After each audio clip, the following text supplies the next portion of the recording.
You're tuned in to the MtG Cabal cast, where they cover Magic, the Gathering finance. All right? You don't know about it? You're tuned in right now and get ready to learn some shit. Buckle your seatbelts and light a blunt and get ready for the MtG Cabal cast. Starring Reptar and Thirsty, them onion head motherfuckers.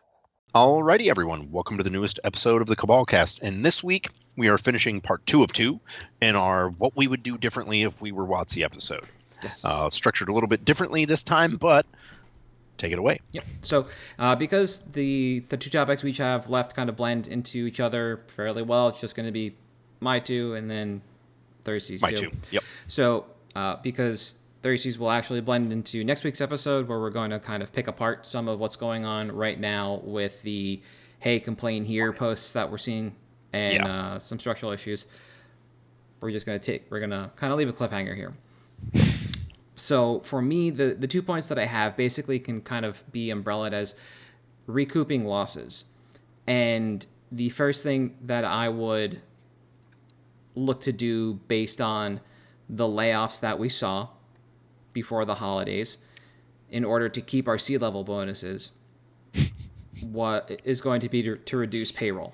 Because obviously we need our C-levels to be paid out as well as they are when our company's in the red. So people need to be let go. And I would again look at letting go of the oldest, whitest men at WotC, Mark Rosewater and Aaron Forsyth, and replace them with more representative young talent. Because eventually you need to build up the next generation of leads for their role while also reducing payroll for over tenured men. Mm-hmm. And we are seeing that these two human beings continuously age themselves out of the conversation whenever it comes to whatever's going on with the game that is unrelated to actually making the game. They're just well out of touch with what is going on, and so they need to be removed. That's not to say that they're bad at their jobs, but you can ask somebody to retire gracefully and let the next generation of talent move in. There's no reason why you need to be working for your fucking grandfather. Yeah. Right. And specifically for Forsyth, what kind of triggered this was a series of tweets from him coming out of, I believe it was DreamHack Atlanta, where on the Monday before that, WotC unbanned Smuggler's Copter and banned some stuff in Modern. I can't remember if they banned Karn and Pioneer as well, so they shook up both formats on Monday. And it was very difficult for players to acquire copies of the commons and uncommons they needed at the show for the format. For a number of reasons that we have covered already, it is nonsensical to expect vendors to show up with cards that aren't being played in a format until literally the Monday before the event, because they've already made their plans. Yeah. For this event, the cards have been pulled. If nobody's playing these cards by the weeks before the event, then they're not going to be bringing them foremost. And the initial tweet that Forsyth puts up is this one. Is, quote, players show up prepared, unquote, off the table. They should be the ones most invested in their own optimal outcome, not even being facetious here, merely practical. And that absolutely makes sense. But at the same time, players also have to travel, and the event starts on Friday. You unban and make bans on Monday. That means you effectively have 48 hours at most to test the format. What cards are you buying? And from where, Forsyth? No LGS can support this because nobody's keeping this bullshit around. People aren't opening boxes much anymore. Bulk is bulk. It's not worth the time to pick out anymore. Nope. Where are people supposed to acquire these cards when you have made it so difficult for LGSs to want to even serve them up to people? So the last bastion of opportunity to get them before the event is going to be on the floor of the event. That is it. You cannot rely on TCG Player and whatever people are slumming it there listing these cards, because by God they're there, but you're going to get them in 4 fucking weeks after you order them. The other quote that came was during this tweet storm over the weekend, and this is the other thing that just absolutely ages Aaron Forsyth out because he seems happy about this, is he says, I have opted to not switch because I didn't want to deal with all that. It's about a statement coming up from above that's irrelevant. What's relevant here is I have also watched people frantically open boxes to find oddball cards to build, quote, Owling Mine, unquote, the night before a Pro Tour. I guess I don't feel like deck selection is purely intellectual. There's a chase to it, and there's nothing about that statement that is correct. Owling Mine was determined to be the best deck before a Pro Tour the week of the Pro Tour after all the players were locked in on-prem, and this is another example of something that changed within a format that made players need to switch their decks to something else. Yeah. And because none of those cards were being played, the Howling Mine and the clone effects required to play, quote, Owling Mine, unquote, didn't exist in vendor booths because nobody is bringing cards to an event that aren't being played. And when you have to travel to an event, there are logistics involved. Yep. And it's fine that WotC doesn't understand that. They have their own set of logistics that other people don't understand. But he is purporting to understand what it's like to be both a vendor and a player and showing his whole ass here. The thing that really reminds me of is even like 2 years ago, I think was the Pro Tour where the Vengevine deck broke out. Mm-hmm. I remember in the Cabal Discord actually saying, hey, my friend's on Prem and says everyone's doing really well with Vengevine, like on day 0. Yeah. And sure enough, guess what? No vendors bought Vengevine. There's Vengevines. the modern Pro Tour that was Mardu Vehicles, I believe it was in Spain, and there were a number of players who talked about just Ubering around trying to get to a store to try to find them. Exactly, to find whatever Depalas or Heart of Chirons, whatever they needed for this deck. It was the exact same thing. It was a deck that broke out well in advance of an event after everybody had traveled there, and they needed cards. This is no fault of the vendors. The ban timing is by fault of WotC, and Aaron Forsyth did own up to this, but the entire conversation is around his ideas and opinions surrounding this and how he's showing his whole ass and his age here. Yeah. And you do that enough, and you just kind of lose sight of the forest for the trees. People start to no longer trust you. You start to kind of lose your credibility, and at that point, you can ride off into the sunset. It's fine. Yep. And we'll talk about Morrow a bit next week and what's going on there, although it's not as egregious as what we were seeing with Forsyth. So anything particular about this? Because I know you jumped in a bit because it's just so fucking poignant that these people are still here. It's the same thing. I just don't understand. Like, I have immense respect for what they've done for the game. But there is a time where it's like, hey, look, you unite, like, it's better to go gracefully than to not. I'd rather this be a Calvin and Hobbes situation where you say, man, he shouldn't have stopped, rather than a Simpson situation, man, he should have stopped 10 years ago. Yes, exactly. Just get him out. Yep. That's all I have. Put another way, Morrow has basically been working for WotC for almost 30 years. If he started that job when he was 21, which he did not, he would be 51. That's still close enough to retirement to just take a step back. Yeah. I don't know much about Forsyth's age. Otherwise, we could do the calc on that one, or where he was before WotC, more importantly, so we can't really do that. The second item I have here under, let's shake some money out of the trees, is to fight harder to return lost licenses. And one of the things I think we've ended up talking about, seemingly year over year, is Hasbro shedding licenses for one reason or another. One of the biggest ones of note is the Disney Princess line that is basically just like printing money. Hasbro lost that to Mattel for one reason or another. Disney decided to shift the license, and now Mattel has that cash cow alongside the Barbie movie and everything that's coming along with that, right? Yep. But there are still a large number of other children's toy lines that we could shop for if we're Hasbro. For instance, Bluey really has nobody doing licensing. There's a company called Moose Toys that is basically, you mentioned about in the precast, the Asmodee model. They're basically manufacturing and distribution for these toys. They're not really a company like Hasbro that's looking to milk it and be this kind of middleman in design. They're basically seemingly working with the owners of Bluey. I think it's Studio 100 Media. I think so, yeah. Taking their designs, making them, and distributing for Studio 100 directly. Okay, why can't we dip into there? Why can't we dip into Paw Patrol, for instance? We have, that is another huge brand for children. That should just be printing money. Yep, Hasbro has modeling, make pottery, and slip casting. They do not have toy sets. They basically have arts and crafts, and that's it.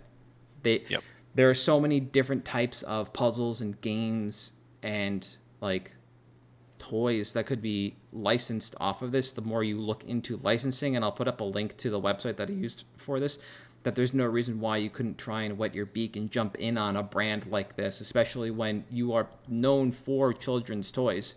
When you take a look at the Hasbro licensing, you see My Little Pony, Peppa Pig is still there. You have the Power Rangers. Surprisingly, Roblox we saw is there. Sonic the Hedgehog, Super Mario Bros. SpongeBob is there. They have the Trolls, which means all the troll movies that come out. They have all that stuff that goes with it. You noted they had Teletubbies. I forgot that was a thing. Right. All these brands for kids. Why not try and wet your beak on some others who aren't casting a wide net for their licenses? It's very obvious. Like Paw Patrol's on their like second or third cinematic release. Yeah. Like, what? You're starting to see bumper stickers that say defund Paw Patrol now. Like, they're so good. Like, why aren't we trying for this? Why are we just sitting on our hands and just shedding instead of looking to acquire? Or maybe we just don't want to announce it until we're done with the E1 deal. And sure, okay, that's fine. But at the same time, if this is all going on behind the scenes, this is going to roll up to what I said coming into this section. We got to pay our C-levels or bonuses, so we got to fire 1,100 people from within the org somewhere. We got to make that money up.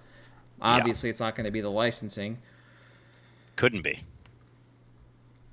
All right, anything about that before you take over? So I just, again, especially after we did the episode about how much money Pokemon made off licensing, I mean, maybe just explore new avenues for that. Find a way to license Paw Patrol to some daycare. Just something. There's so many opportunities for them to utilize this in a good way, which we know they can because Baldur's Gate 3 was a thing. Yeah. So you clearly know you have profitable licenses and can use them profitably without messing up your own verticals. And I mean, I don't know. Some of these, like we said, Teletubbies, I didn't know that was still a thing. Like that was my brother's watch that. I didn't know it was still around. Yeah. Great opportunity to market that. There's got to be some kind of weird nostalgia wave for that stuff. I don't know. It was a creepy show to me, so maybe not. But, I agree. It was a PBS show, so it's somewhere in their library too. Yeah. So maybe you can upcycle it. But right. So what do you got? For me, I would kind of change, and I basically started this as like they're very similar to each other, and it's our reprint policy and our product releases. Okay. Because look. Every major investment firm that has rated Hasbro's stock or has expressed concerns about Hasbro's stock for the last year has been, you're printing too much product. And the complaint from the players has been, you're reprinting too many cards. At least that I have heard, there have been a number of players who have said, hey, look, I want to sell this stuff. Oh, wait, right. This got reprinted 3 times in the last year. So my $20 card is now 2. And I think this is important because this gets us back to when Magic was really the healthiest, when the LGS was the bastion of Magic that existed, because you had people coming and going that were purchasing your product. Your stores had reasons to purchase a lot of your product, because while the set release has increased drastically, it's not like we've gotten that many more players that have made up for the fact that, man, we're getting, 300% more releases this year. Our player base hasn't grown 300%. You can't expect a store to be able to keep that tenor and be able to pay its bills. And those are the two things that I would change, because if I'm reprinting less, my players have more reasons to engage with the product. Because if it's a card they want, then they can't say, I'll just wait 3 months and it'll get printed again. It's, okay, I'm going to buy this product. Yeah. And that means I, as a store, am going to buy this product because my players are going to buy it. I think the biggest thing about this is it would almost require Hasbro in some way to acknowledge the secondary market. Or some way to politically say it, maybe. Because at the end of the day, these are problems that Wizards has created within the secondary market, which directly impacts the health of the game. And that's the thing where I'm not sure how they would do it. Because that's difficult, I think, to say, hey, we're changing these policies. Well, why?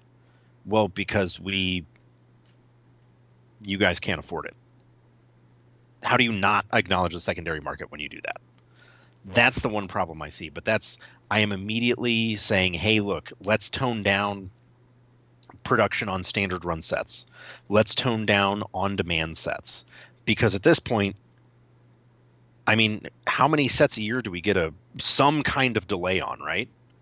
I mean, the heads I win, tails you lose was delayed how long? Like 2 years, I think we were talking about. Yeah, that's just ridiculous. It's not something that our manufacturers can keep up with. It's not something our designers, who we laid some of off, can keep up with if we're trying to cut payroll. And I think that's the best thing you can do, not just for like the health of your game, but the overall health of your company. Is like, look, we need to let Wizards of the Coast, who ran this on their own to a point that it was so profitable we wanted to buy it. Maybe they know what they're doing. You say we should print less. Your players say we should print less. Fine, we'll print less. Your players want fewer meaningless reprints and more meaningful reprints. We'll try to find a healthy medium. Just something that works out so that everyone except Wizards of the Coast ends up winning immediately, and Wizards of the Coast long-term ends up doing very well for themselves because now all of that consumer faith is back. Those are the two that I think you do those two things, and if you show meaningful progress, I think you start to get people back in that got out over the last year or two when they decided, hey, this is too much. Because I guarantee you, and I assume it's the same for you, I don't know how many times I've quit Magic now, but I almost always come back at some point. Yep, yeah. People, it's a game you like to say you can walk away from, but the moment you find an avenue to play, you're back. Yeah, like I'm going to sit down, I'm going to play. Mm-hmm. And I think that a lot of those people have started going away because of what's happened over the last 5 years with the game. And I think it's not too late to get them back in. Mm-hmm. And that just improves the health of the player base because now we've got, our grinders, our casuals, everything, and we get back to when Magic was at its healthiest. Yep. And thus Hasbro. Yeah, no, it's difficult to understand that reprints, like in particular, we can look at the shocks because they're coming around again for the fourth time, that there's diminishing returns on reprints. And those diminishing returns directly impact your sales volume overall.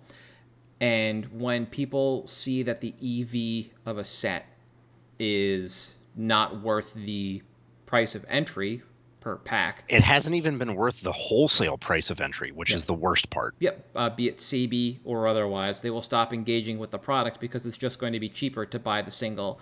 And now you are in this downward spiral as WotC of you're creating new products. Distro is sending them in diminishing amounts to LGSs who can't move them to players because everybody wants to just wait for the singles. They don't want to buy the product. And that kind of begged the question a while ago when we found out we were getting the play boosters of, well, how much is draft going to cost? And if it's going to cost more per pack, but the value of the pack is going to be less. Higher. Yeah. Well, it's supposed to be higher. It's supposed to be, but if it's going to be less, like... Correct, because of reprints and downward pressure and downward price pressure based on expected volume of opening, then why would we go and spend the money to draft in paper when we can do it on Arena for cheaper? Yeah. Or on Moto for cheaper, almost free in either instance if you know how to roll it, right? So now that's less paper product opened by drafters, less people cracking packs for fun, and you end up, like I said, with just this diminishing return on reprints. And I think it's been heard from the vocal majority, it seems like, for a while, and it is something that will have to be addressed in time too. It is an okay buffer because it de-stresses your developers when you can put a reprint set in instead of a new set. But at the same time, you could also just, like you said, calm down your product release schedule instead. And de-stress then solves your developers. Both problems. Exactly. Because now your reprint sets, it's even more stress removed from your developers. Mm-hmm. Because, here's just a reprint set, and you've already got a slower tenor for releases. Exactly. And I think that the other thing is obviously if your developers are less stressed, they can invest more in the design of your sets. Mm-hmm. Maybe we can get back to like a good original Ravnica block where the design is flavorful, it's impactful, it's meaningful, and it feels more fun to invest in the lore of that set. Yeah. I mean, if you want to look at it as, I was going to point out cons, but that's another gold set that actually did really well, that block overall. But Theros was a monoed color block that did fairly well. The design was great. It impacted standard. There were a lot of highly playable cards from that block. And we can look at that as something that impacted standard positively. It wasn't all about the lands it brought with it, which is generally what a Rav block does. That's what cons did. That's what Battle for Zendikar did. Like, right, all those sets that were highly impactful for standard that were in Theros impacted it, not primarily, but yes, very importantly, through mana. So you saw like great design in those sets. You saw great standards evolve. Like people wanted to invest in the game and play. And Theros did it differently by actually having really good design. The limited format was really good with Theros. It was very healthy, and it got very good. It got a little wonky afterwards because the bestow mechanic wasn't spread through the set. Bit of a mistake. So it basically became a dud mechanic towards the end of the drafting. But like that is a good way to look at it. Like, you can get back to actually, if you want to continue to use fire design, you can get back to actually fire designing some good sets. Yeah. Okay. Anything else before I head into picks? Let's take it away. I think you start this week, right? I can do it because I think yours is going to be a little more heady. That's fair. Than mine. Yeah. Mine is pretty upfront. I'm looking at Subterranean Schooner this week. It is from the Lost Caverns of Ixalan, and it's a card that I've been kind of peeping at since I saw it in the spoiler. I didn't think it was too impactful then, but I just had this little bug about it, and it feels like now is the time. So Subterranean Scooter is basically a fixed smuggler's copter. It costs 1 and a blue for a 3/4 vehicle, crew 1. And it says whenever Subterranean Schooner attacks, target creature that crewed it this turn explores. So it involves a set mechanic and explore. It is a 3/4, so it's larger than copter. It still crews for 1. It does not fly. It's blue, which makes it a little more difficult to play because it's not entirely colorless. And more importantly, you don't draw and discard. You explore, and you don't do it on the block like Smuggler's Copter did. That's kind of hidden text on Smuggler's Copter. It's attacks or blocks. It loots. So that's what we're looking at. We're looking at Schooner. Now, when I was taking my notes, CK was buying 100 at $1.75, and they had 8 for retail at $6, and that's just masking their quantity. Today, almost, I think, 2 weeks after I took these notes, they're still buying 100 at $1.75, and they're still retailing for $6. On TCG Player, there are 286 listings for LP or better, with a market price of $1.32, which seems a little suspect now that I look back at it. Right now, the market is $2.67, because why wouldn't you just inflect? But that's basically one of the reasons why I was looking at it. And there are 269 listings. Nice. So we're seeing a reduction in listings and an increase in market. Fantastic. I added this to my list at the end of November, like literally November 30th. CK was buying the same amount for $1.75, and there were 76 listings on TCG Player at $2.17, and that's because people were just starting to upload their quantity. Nothing had really kind of swung in, and CK had 0 for sale at $6. So CK has actually been very steady in regards to their numbers this entire time, aside from retail quantity. When they finally got them, they started listing them. And then from the November data set that I've captured back on November 9th, CK had 8 copies at 49 cents, but they were buying 0 at 15 cents. So we've seen an increase of like 15 times, like in the retail price for this card. I do not have TCG numbers for the beginning of November, but it basically looks like it came in at dollars and then just tanked to about $1 overall. Like it pre-sold really high and then tanked to $1. Now, when we look at this card and we look at it at its playability in Commander, this is going in, decks that are either base blue or contain blue that want to churn through cards in their deck and possibly utilize their graveyard as a a resource, because exploring allows you to put either a land into your hand or a card into your graveyard, either one. Yep. And one of the reasons why I really did want to pick this card is because I can finally say a schooner is a sailboat, stupid head. I've wanted to say that the entire time. Yeah. Thank you. It's an all-star quote. And It really is. when it comes to Commander, we know this is the Smuggler's Copter. We talked about it. We talked about the differences. So it doesn't explore on both the attack and block. It's basically an updated version that's a bit slower overall. Fixed. Yeah. But it's more unique in that it can grow a creature and not just churn through your deck. And with the release of LCI and LCC, we received 2 commanders that actually synergize almost explicitly with the Explorer mechanic, and Nakanzil, Current Conductor, and Hawkball, the Surging Soul, and I believe they are respectively in LCI and LCC. I'll just check on that in one moment. Yes.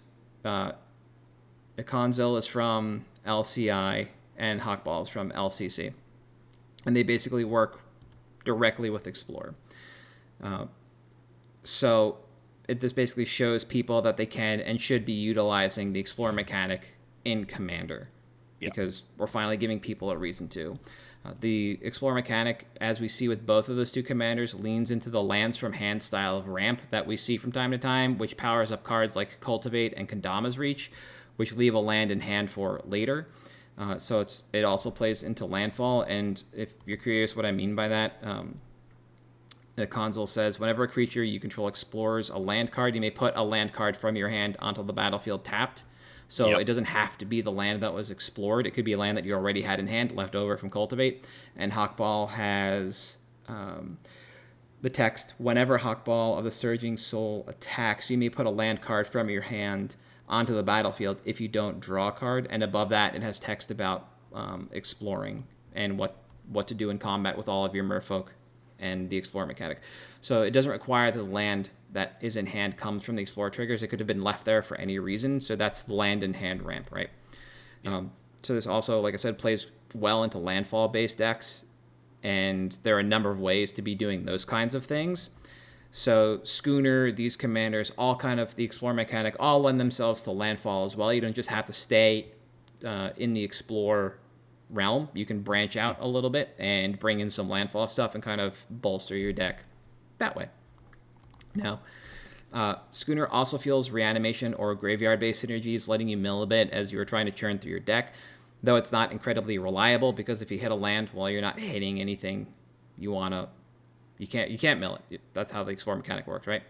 So in this regard, Smuggler's Copter is a much better option because it dumps cards into your graveyard directly, as well as being kind of a two-way player with the attack or block trigger. But there's not much reason why you couldn't or shouldn't run both as vehicles that can draw you just cards throughout the entirety of the game. And if you're not doing this in a blue deck, I feel it's kind of a bad look overall. So for Commander, we just have a really, again, if you're playing blue, agnostic card that you want to play to help you just churn through, buff up a creature, bolster your graveyard, cut through your deck, whatever you need. Though we are getting a quite heavy push from Standard. When I was taking my notes, it seemed like it was a little bit of a trickle, and now it seems like a lot.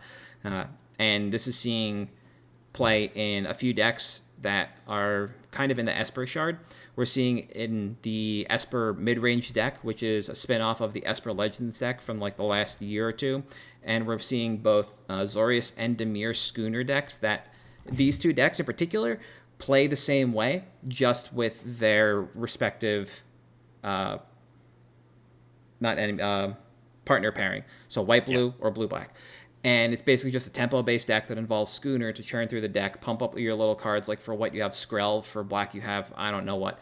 And you basically just, like I said, draw cards and pump up your creatures. The same thing you're doing in Commander, but right now we're getting Standards coming back in a big way. This seems to be one of the more popular ways to play the game if you're not playing the domain ramp into a Troxa deck. This seems to be able to kind of hold its own there. Mono red is slow enough that you can get over them, around them, however you want to look at it with these Schooner-based decks. The 3/4 is very large in Standard. Red can do almost nothing about that. Shieldred seems to be falling out as well, so the cost of doing business with Schooner and exploring is not so great. It's Very easy when you don't have to deal with children. And so this is a card that's going to be able to come into standard, locked into blue, which is a fine place to be, and then just play really well from now until the end of time.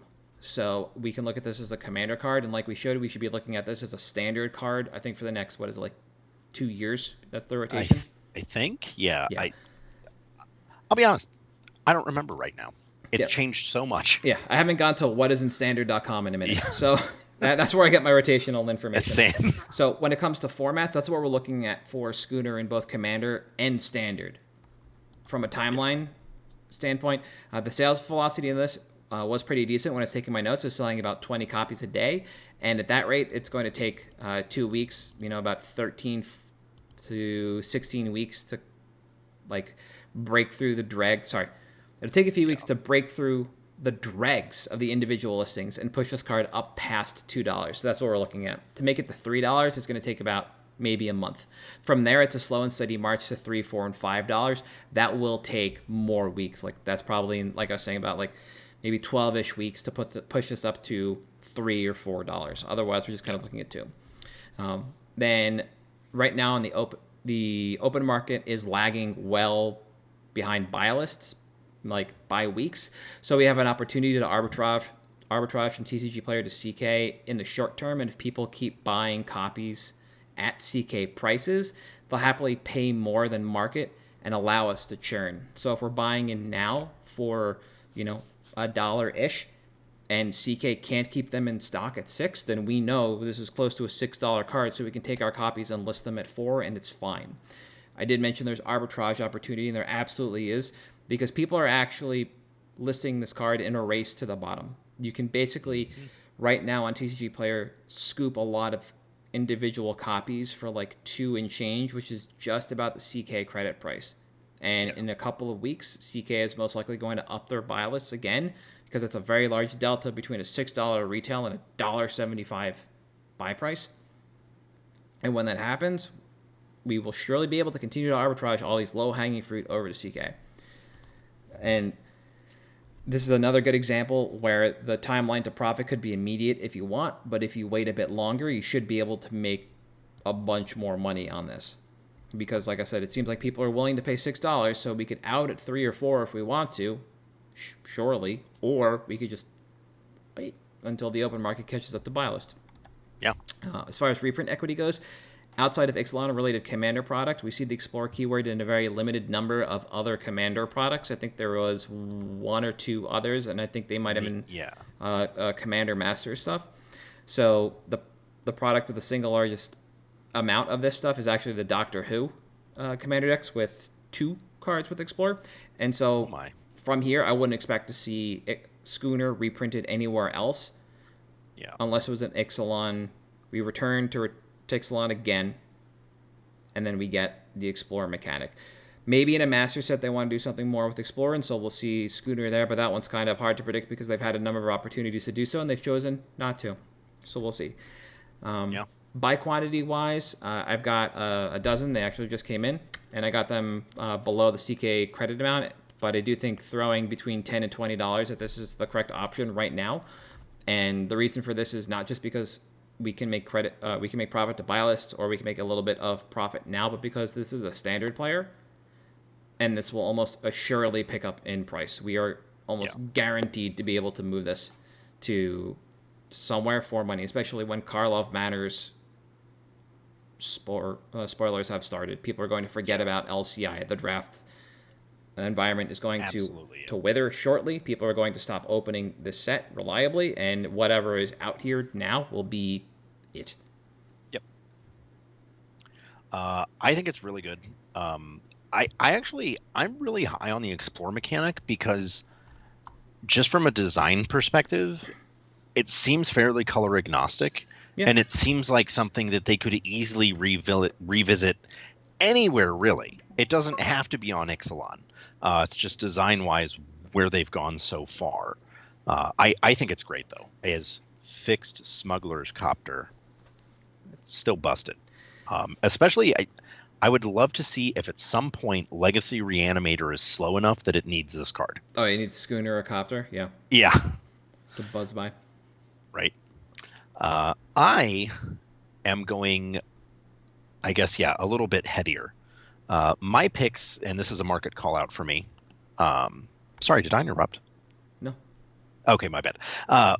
Is retro border shocks. Now, specifically, I'm going to cite breeding pool here. Now, the reason for this is because I, like many other people, actually probably assumed all of the shocks were going to go down. All of the arts, all of them. That's actually not what happened, at least with breeding pool. So, and I think it was Steam Vents I saw for sure was the same thing. But if you take a look at the stocks graphs for either of these cards, and you look at what happened starting in like August of last year, which was when they announced what was coming, basically, you see that for Gatecrash, the price stayed pretty steady. By contrast, the Dissension, which was always the highest because it was up until now a unique art, has lost about $4 or $5 on its price. So for two reasons I'm calling this out. One is, hey, these cards are going to drop because they got a reprint. We're not really going to get back to a heavy modern season for a little bit. And interestingly enough, it's the original arts that they reused that have seen more of a dump, because I think a lot of people are still under the assumption that, hey, the original Shocklands were the lowest print run. They haven't reused the art. They're going to lose the least. Yeah. Because they're the most resistant to it. But they're actually the least resistant. They've all gone down more than their Gatecrash and Ravnica Allegiance. Now, part of that could be because of how recent the set release is, but it definitely bears monitoring long term. Now, as far as like, what timeline we'd be looking at, reprint equity, I think at this point, and correct me if you think I'm wrong, if we were going to reprint Shocklands anywhere but a Ravnica set, wouldn't they have done it by now? Yeah, I would assume so.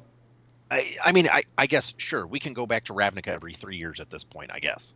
But at this point, I'd say we're quite a ways away from getting meaningful reprints of all 10 of these. And I think that quantity-wise, I mean, I'd stock up a shop with these at this point. This reminds me very much of when MM17 came out, and fetches cratered. Yeah. Because all of a sudden we got a reprint on them. And that was the first time in a very long time where you saw the Khans fetches outpace the Zendikar fetches. And that's kind of stayed true since. But that's the kind of opportunity I see here, is that barring some meaningful reprint on these, they're never going to get lower. This is about our floor.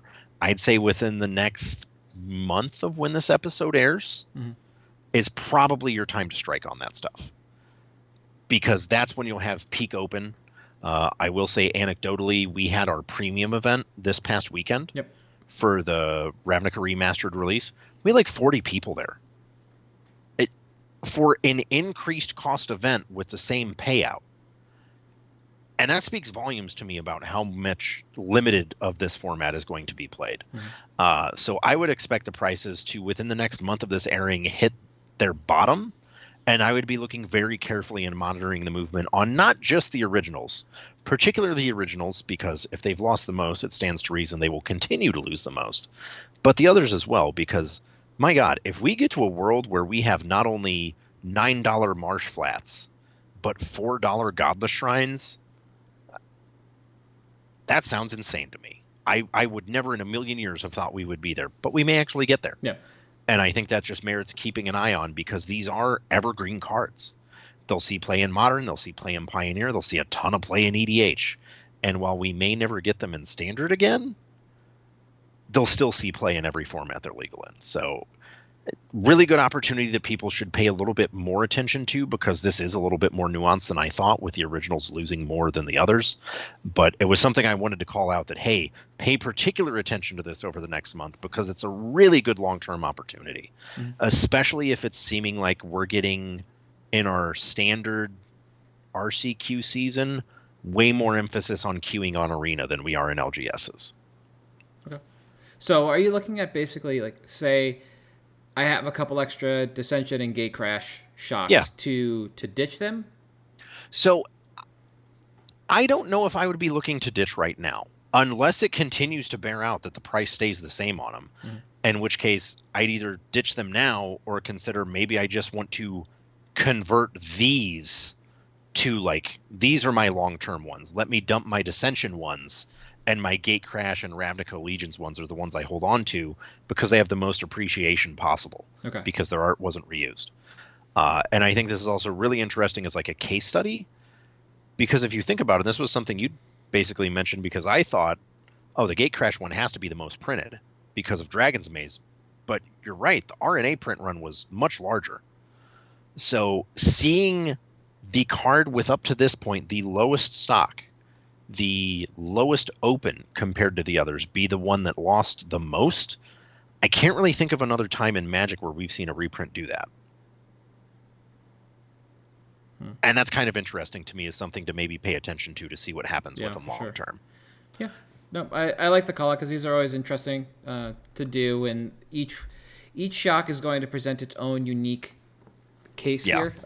You mentioned you picked Breeding Pool specifically because it was one of the more expensive shocks and one of the more ubiquitous ones when it comes to the modern format throughout the history of it. And so overall, it's a good one to kind of model off of. But if you're not a base Simic player, if you are a base Boros player or what have you, pay attention to your individual shocks and see what the trend on them is going to be. Sure. I like it. Yep.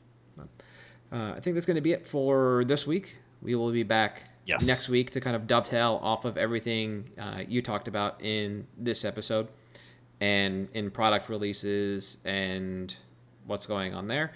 So for at MtG Cabalcast on Twitter, Facebook, Patreon, and YouTube, I am at Halt, I am Reptar. You are at Damon_Thurston. And we'll see you next week.